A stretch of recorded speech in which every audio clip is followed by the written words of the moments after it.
In this video, I opened the If Imaginary Friends movie Happy Meal at 3 a.m. You won't believe what I find inside the Happy Meal. I find the craziest toys inside. Right after you guys hit that like button and subscribe to my channel. Here we go!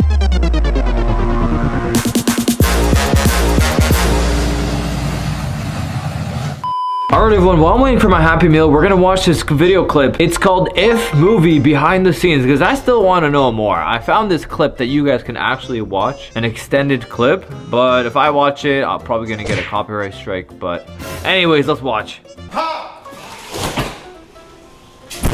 Whoa, so I had dude. this idea to do a movie about imaginary friends a long time ago, and I brought it to this up-and-coming actor named Ryan Reynolds.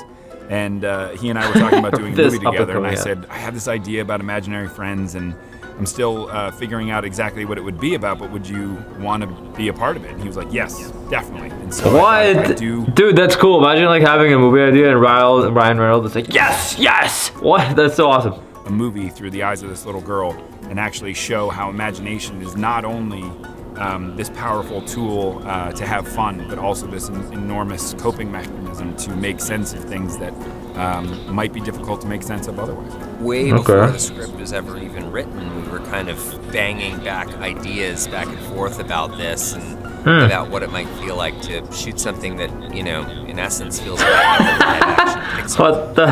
That's funny. And that's really what... Dude, live action movies are the coolest. That's what I try to do on my channel. I try to upload all these live action videos. And then some people will be commenting, is this fake? Oh my god, this video is fake. It's like, bro, it's a live action video. Go cry in a corner. And then yet when these guys make a live action movie, no one comments on their movie saying their movie is fake. What's with the double standards? I don't understand. Anyway, honest, but on the page, I think, in you know, it's incredibly emotional, and it ebbs and flows. It's that make them laugh, make them cry, and bring them back to laughter. The idea that imaginary friends are always with us and they never left us, even when we're adults, is sort of one of the big themes of the movie, and that all you have to do is your childhood's waiting for you right there. As we started shooting this movie, I've talked to a lot of people that, you know, they'll ask me what I'm up to. I'll say, oh, I'm shooting this film about imaginary friends. I've talked to people who are in their 30s, 40s, and 50s who will talk about, oh man, I miss my imaginary friends. I had two. What? When I was a kid, and their names were this and that. And they would kind of go into this. Guys, is he making this up, or have you, or do you have an imaginary friend? If you do, what is your imaginary friend's name?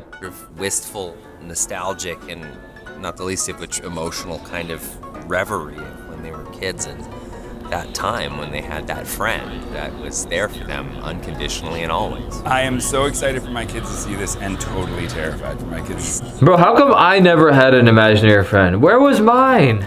They're gonna be the most honest critics of my entire life. This is a huge, wild, fun movie, and it all comes from a place. Damn, look at the cameras, bro. It's not just some next level cameras. Funny and adventurous and magical. It's also very heartfelt, because I think that when you're dealing with the things that are most important to kids, it is heartfelt.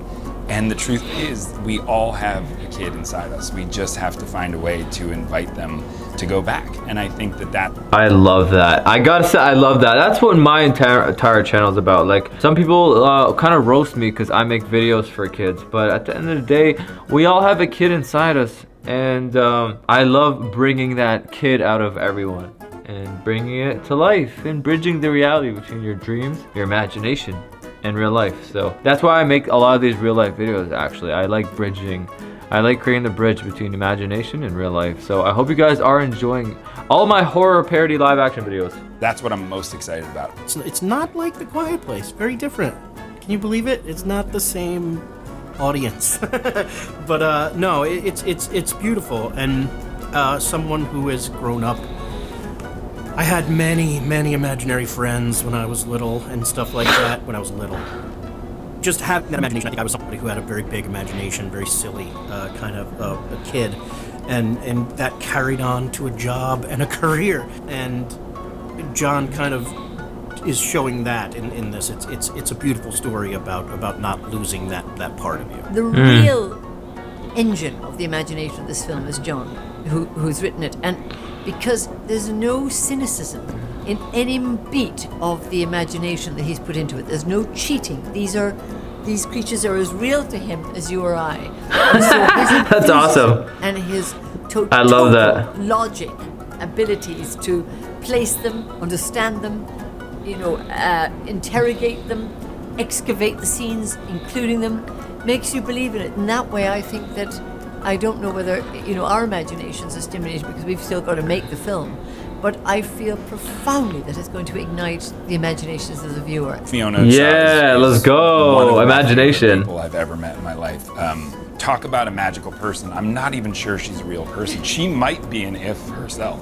An if. I remember talking to her about it and saying there's going to be this amazing ballet piece.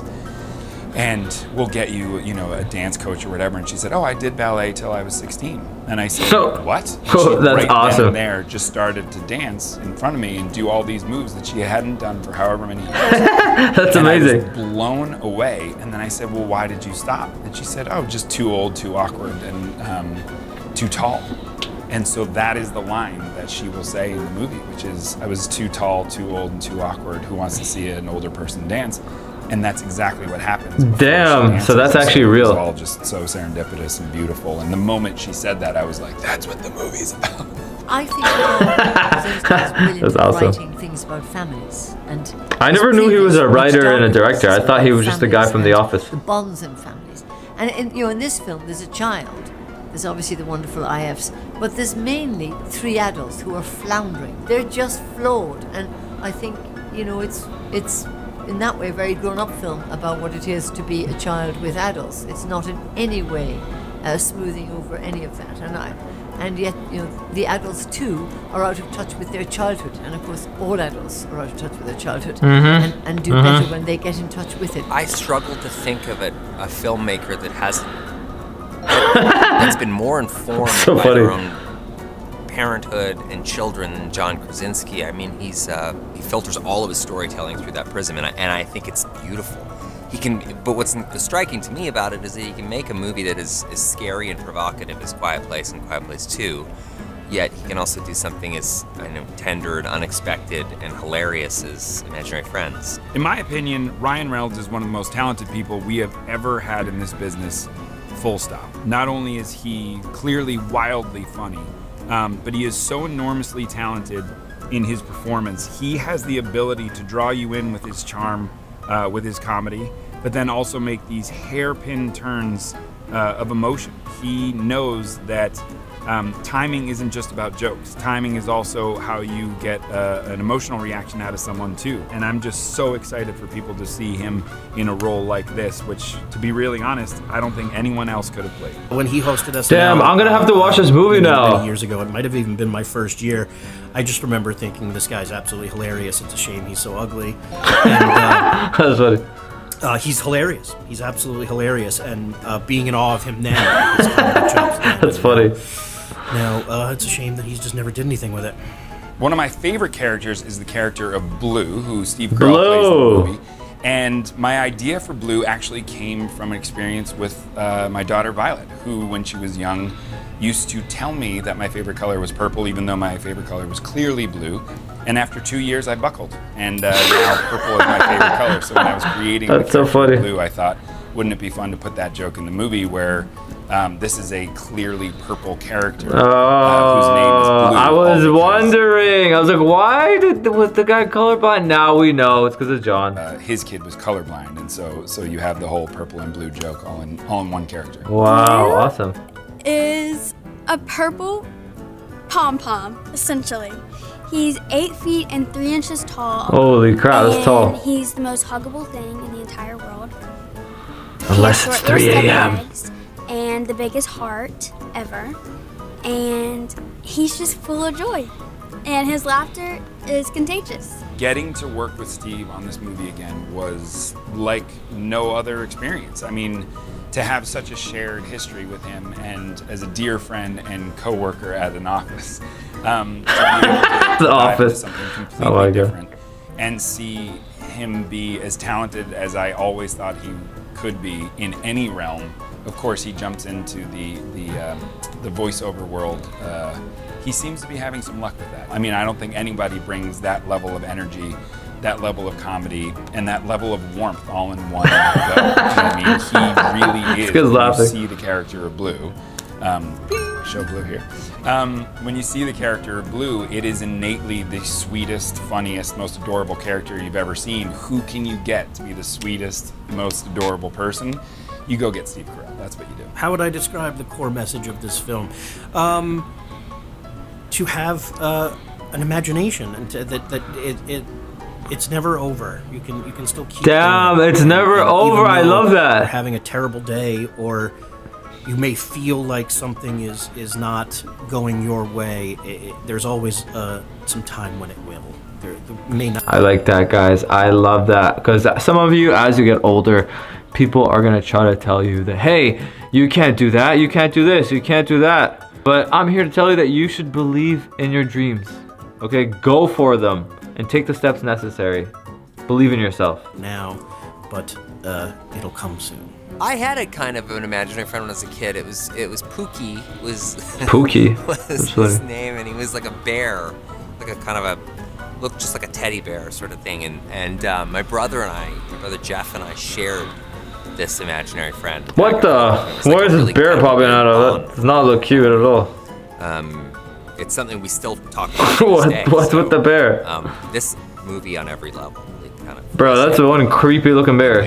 Alright everyone, I feel like we are now very familiar with the movie. Let's go ahead and wait for that Happy Meal to come, and once the Happy Meal is here, I will check back with you guys. Also, I'm wearing purple for the movie. Alright everyone, you know what time it is. It's time to open up the Happy Meal. I feel like we know a lot about the IF movie. To be honest, I didn't even know what IF was, but now I know that it stands for Imaginary Friends. And it stands for going after what you believe in and not being afraid to have an imagination and to really go for your dreams and make your dreams come true. Like that quote from The Pursuit of Happiness. You got a dream, you gotta protect it. People can't do things themselves. They want to tell you you can't do it. You want something? Go get it. Period. Check this out. Here is the IF movie Happy Meal. It is time to open it. Look how epic it looks. We got blue, which is purple, right in the front. And then we got the logo here. John Kirk. What a weird last name. John Krasinski. I don't even know how to say his name. But anyways, it looks so awesome. Look at the Happy Meal. It looks so cool. Okay, it is time to open it without further ado. Before I open it, sounds like there's something in here. Now, recently when I've been opening up these Happy Meals at 3 a.m., we've been getting a lot of blood. So, it's time to put my handy dandy gloves on because, you know, I'm not trying to get some blood all over my hands. So, here we go. Let's put these bad boys on right over here. Right here, I think, like this. Okay, I think I put them on the wrong way. There we go! Yes, ready? Wow, these are sticky. All right, let's open up the Happy Meal and let's see what's inside. Here we go. Drum roll, please. And ooh, the first thing I got is this. What the heck is this? Dude, what is this? Oh, look, it's a purple monster, I think. Let's see. It has short, stubby legs. Wait, is this supposed to be the IF monster? Is this supposed to be blue? I think we just got blue. Smells kind of funky. Yo, we just got blue from the IF movie. Okay, that's awesome. Well, to be honest, it's kind of cheap looking. I think this was made for a couple bucks. Kind of feels like I got scammed. Bruh. Well, what did you expect? It's 3 a.m. Okay, let's see what else is inside the box. Here we go. We also got this. Whoa, this is actually huge. Look at this. Wait a second. This actually looks like the IF monster. Look. Yo, and it's squishy. And didn't the girl say that it's great at giving hugs? Well, let's find out.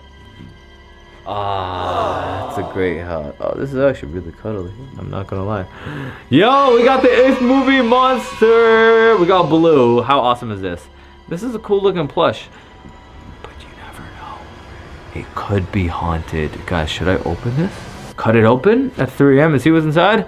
Well, maybe. I'll see how much likes we get on this video. If you guys want me to, then I'll do it just for you guys. But there's still more stuff in this house now. Let's see what else we got. We also got this right over here. What the heck is this? Monsters University. What? Hey, look, it's Monsters Inc. Monsters University. Oh, wait, I get it. Because Blue is a monster.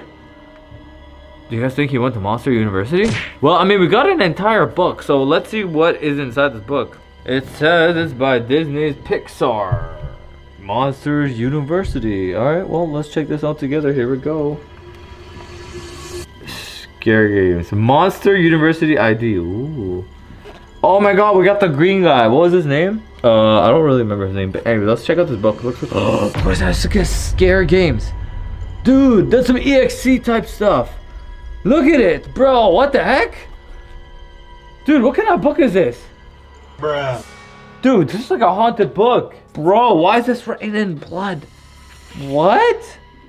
Okay, well, let's keep reading. Let's flip a page. It says Monster University. Oh, yo, this is cool, dude. Monsters University. Story adaptation by Lisa Marcel. Okay, this looks pretty cool. Let's flip the page. Alright, here we go. Let's read this. I guess this is somehow related to Blue. When Mike Wazowski was 6 years old, his class took a field trip to Monsters Inc. Scream energy to power the whole monster world was collected there. Oh, okay. So these monsters, they make people scream, and then when people scream, they get energy, and that's how they use it for power. And then, you know what? I don't like the sound of these gloves. Let's just take them off. With the way they're interacting with the pages is making me cringe. I can't help it. Okay. Mike secretly followed a scarer through a door into the human world. He watches as the scarer frightens a child. It was awesome! From that moment on, young Mike dreamed of being a scarer someday. Okay, so they scare people. Sheesh. That's not cool, dude. I guess you can say they're a load of pranksters. I wonder if we're gonna see the If movie Blue inside here. Years later, Mike's dream led him to the scaring program at Monsters University. Oh, I'm pretty sure Blue missed out on that program because I think Blue was just cute. I don't think Blue was scaring anyone. Okay, Mike was excited, but at his first scaring class, Dean Handscrabble, what kind of a name is Dean Handscrabble?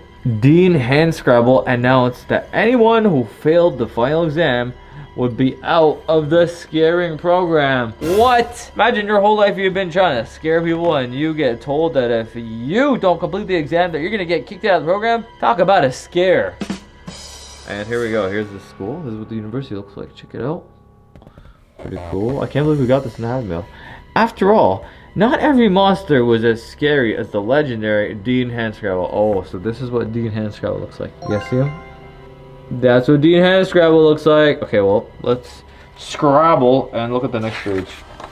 Later, when Mike eagerly answered a question, another student interrupted him with a huge roar. It was James P. Sullivan, Sully for short. Mike was annoyed. He thought a big blue monster was a show-off. A big blue monster. Wait, are they talking about Blue or are they talking about someone else? Hold on, I have a feeling it might be someone else. This is the university. Check it out. Here we go. Mike studied hard all semester. Sully joined a fraternity, Roar Omega Roar, R-O-R. That's cool. And had fun. As a result, Mike did well in class. Sully didn't. Oh, there he is, Sully. Oh, it's this dude. You guys see this dude? Look at this dude. Anyway, here he is. Look, Mike got an A. You see that? And Sully got a C minus.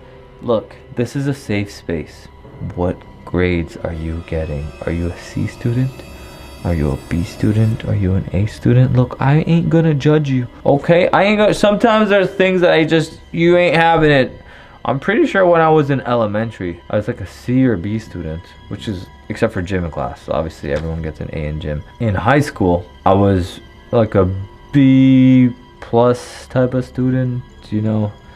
And then in college, university, I was like 70s to 80s. I never got to the 90s, to be honest. So if you're not getting the 90s, don't worry about it. There's more to life than getting an A++ on your test. Like making money. Haha. Krusty Krab. Kidding. Okay. Anyways, let's keep flipping the page. By final exam time, Mike and Sully didn't like each other at all. They got into a roaring face-off right before the test. That led Sully to knocking over on Dean Handscrabble's prize scream can and destroying it. Looks like they're gonna fight. Obviously, Sully would win though. Sully's way bigger. Then they broke his can. Uh-oh. This can't be good. Yikes is right. As punishment, Dean's hands travel gave Mike and Sully their final exam on the spot. Pop quiz. Uh-oh. This can't be good. And she failed them. Oh no.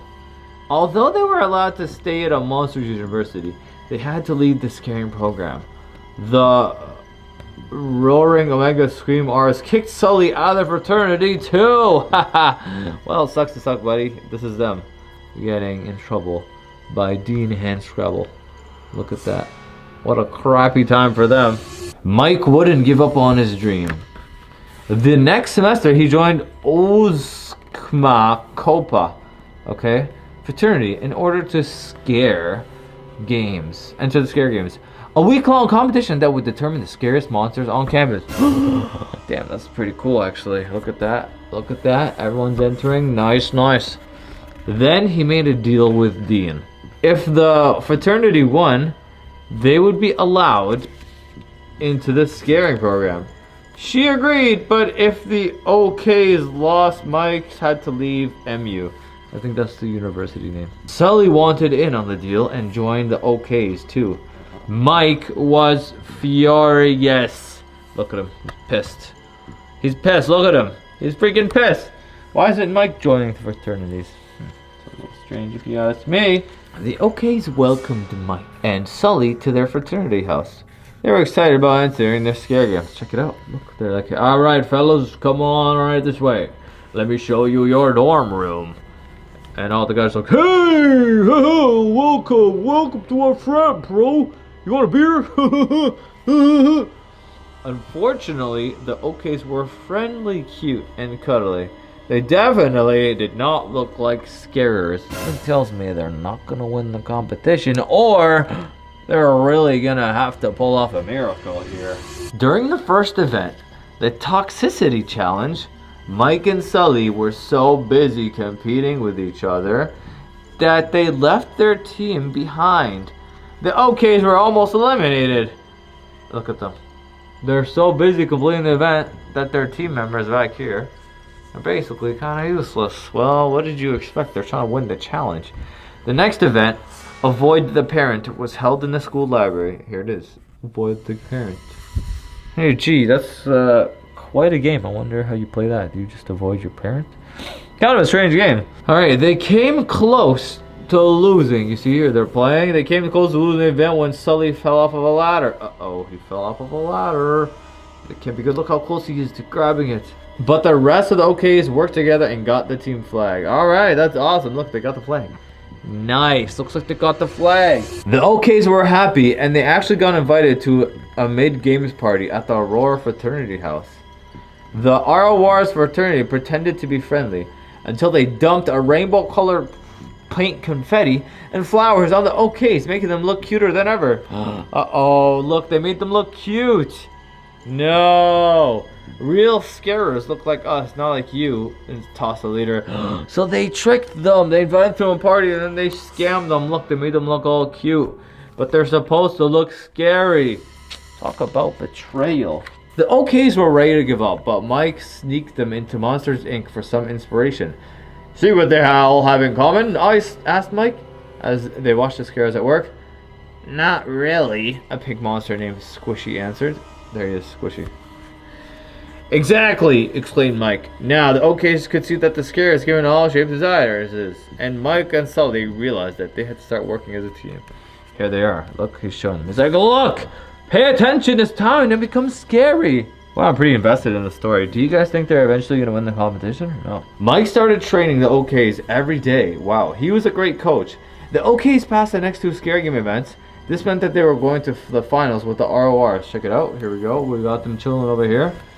But the night before the finals, Sully was worried. Mike knew everything about scaring, but he just wasn't scary.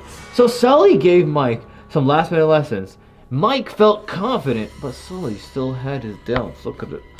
It's like, I'm totally gonna kill it. Sully's like, oh man, this guy is hopeless, I tell ya. The next day at the final event, each member of the OKs and Roars had to enter a scream simulator and perform a scare on a robot child. The first 4 OK members did well. Here it is. Here's the robot child. They have to pretend to scare him. They did okay. They're like, "Roar! Roar!" But after 4 rounds, they were still behind the RORs. That meant Mike and Sully would have to get the big scores for the OKs to win.